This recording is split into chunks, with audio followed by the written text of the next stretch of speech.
আসসালামু আলাইকুম প্রিয় দর্শক, আজ আমি যে বিষয়টা নিয়ে কথা বলবো সেটা আসলে আমাদের বিচার বিভাগ নিয়ে কথা বলার নানা রকম ঝামেলা আছে।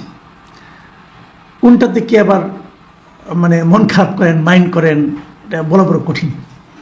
তবে এটা আমি আসলে পেয়েছি একজন সাংবাদিক, খুবই আমাদের দেশের সাংবাদিক, বাঙালি, কিন্তু বেশ আলোচিত এবং আন্তর্জাতিকভাবে সমাদৃত।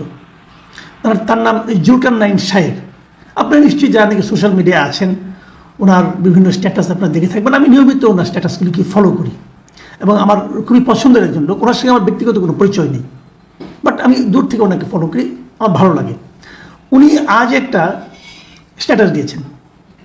সেই স্ট্যাটাসটা এমন, উনি লিখেছেন, আমি ওনার লেখাটা পড়ি।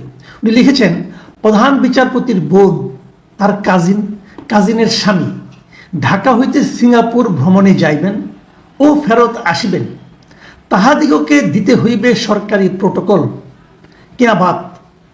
কৌতূহলী মনের প্রশ্ন, প্রধান বিচারপতির বোন, কাজিন এবং কাজিনের স্বামীর জন্য সরকারি প্রটোকল চাওয়া কতটুকু আইনসম্মত? Just curious. উনি কেবল একটা কৌতূহলী প্রকাশ করেছেন, আর কিছু নয়। কিন্তু এখন এটাকে আপনি নিছক খুব একটা আপনি নিষ্পাপ কৌতূহল মনে করতে পারেন। উনি তো আর তো কিছু করেনি, খালি কৌতূহল প্রকাশ করেছেন, এটা তো উনি করতেই পারেন। তো এখন সেই কাজে সেই কৌতূহল মেটানোর দায়িত্ব কি কেউ নিয়েছে, কেউ কি নেবে? এই প্রসঙ্গটাই আমি এখানে প্রশ্নটাই করতে চাই। দেখুন, বিষয়টা কি, সুপ্রিম কোর্ট অফ বাংলাদেশ উনি সঙ্গে একটা অ্যাটাচমেন্ট দিয়ে দিয়েছেন, একটা ছবি দিয়েছেন। সেই ছবিটা হলো চিঠির যে ছবিটা।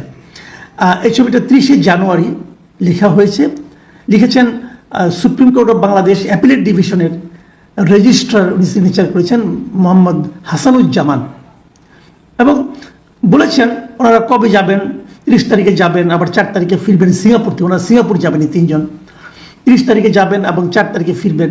এই সময় যেন তাদেরকে প্রোটোকল দেওয়া হয়।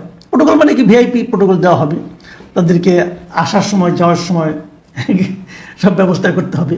এবং এই চিঠির উনি কপি পাঠিয়েছেন। প্রথমে লিখেছেন ফরেন সেক্রেটারি বাংলাদেশের যে পররাষ্ট্র মন্ত্রণালয়ের যিনি সচিব আছেন তাকে উদ্দেশ্য করে লিখেছেন, এবং তারপর সেই চিঠির আপনি কপি দিয়েছেন 12 জায়গায়, 12টা কপি গিয়েছে ওখানে।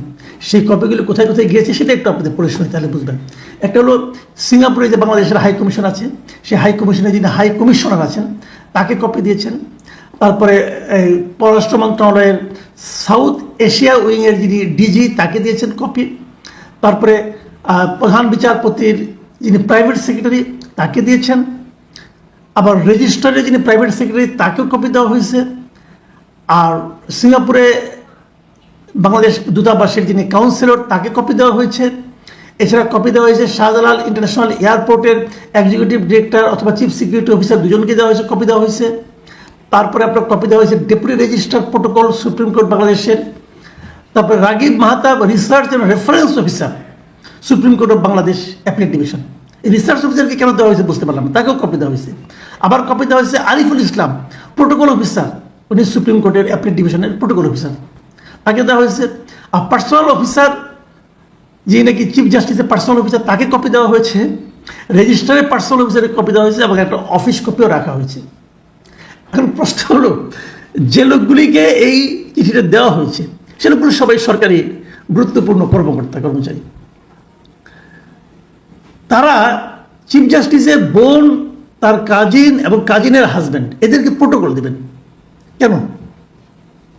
চিফ জাস্টিসের কাজিনের বোন কি প্রোটোকল পাইতে পারেন? এই প্রোটোকল দেওয়ার যে ব্যয়টা কিছু হবে, এই ব্যয়টা কার টাকায় যাবে ভাই? আমার আপনার টাকায় যাবে, রাষ্ট্রের টাকায় যাবে। এই রাষ্ট্রের টাকার এরকম ব্যবহার, এটা কি আইনসম্মত? এখন আমার কিন্তু একটা সন্দেহ আছে। আমার সন্দেহের কথা সেটা আমি বলি। আমার মনে হয় না এই ধরনের প্রোটোকলের ব্যাপারটা চিফ জাস্টিস স্বয়ং জানেন, এটা আমার ধারণা। আমি ওনার সম্পর্কে যতটুকু জানি, আমার মনে হয় না উনি এটা করতে বলেছেন। তাহলে আগ্রহটা কে দেখালো? আমরা একটা কথা শুনি না যে বাঁশের চেয়ে কঞ্চি দর। হ্যাঁ, তো এখানে কি কোনো কঞ্চি আছে? এই কঞ্চিটা কি? আমি এখানে দুজন লোকের সিগনেচার দেখলাম, একজন হলো রেজিস্ট্রার, একজন হলো এডিশনাল রেজিস্ট্রারের সিগনেচার আছে শেখ মোহাম্মদ আমিরুল ইসলাম, উনিও সিগনেচার করেছেন। তো এখন কে কাকে খুশি করার জন্য এই কাজটা করলো? তাহলে হতে পারে চিফ জাস্টিসের আত্মীয়কে খুশি করতে চায় কেউ, তাকে খুশি করলে চিফ জাস্টিস আপনার উপর খুশি থাকবে, এটা একটা আকাঙ্ক্ষা কাজ করতে পারে এখানে। অথবা আসলেও উনি খুশি হন কিনা সেটাও একটা দেখার ব্যাপার। হয়তো আগে খুশি হয়েছেন কিনা এখন হন আমি জানি না, উনি যদি এই ব্যাপারে সাড়া দেন তাহলে ভালো হয়। মানুষের কাছে কিন্তু প্রশ্ন। দেখুন জুলকারনাইন সাহেব যখন এই স্ট্যাটাসটা দিয়েছেন, আমি যখন এটা দেখেছি, আমি দেখার সময় আমি এটা আপনার এটা দেওয়ার এই ধরেন মিনিট 10-এর মধ্যে আমি এটা দেখেছি। তখন পর্যন্ত আমি যে রেসপন্স দেখেছি এই স্ট্যাটাসটার বিষয়ে সেটা আপনাদেরকে একটু বলি। আমি যখন দেখেছি তখন আমি এখন এই মুহূর্তে আমি আবার দেখছি আরেকবার, এখন 52 মিনিট হয়ে গেছে এটার। এই 52 মিনিটে এই স্ট্যাটাসটা 8300 লোক এতে রিয়েক্ট করেছে।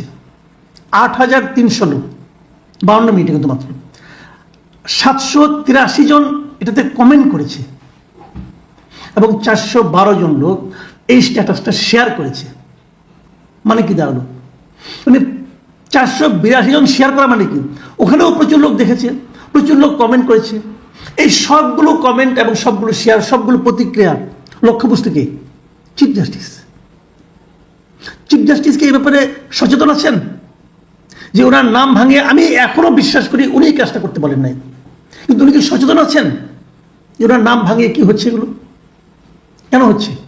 ওনার কাজিনের হাজব্যান্ড কে, এগুলো কে করতেছে কাজগুলো? রেজিস্টার করতেছেন, যেহেতু উনি সিগনেচার করেছেন। রেজিস্টার তো সুপ্রিম কোর্টের রেজিস্টার কিন্তু একটা বড় পদ।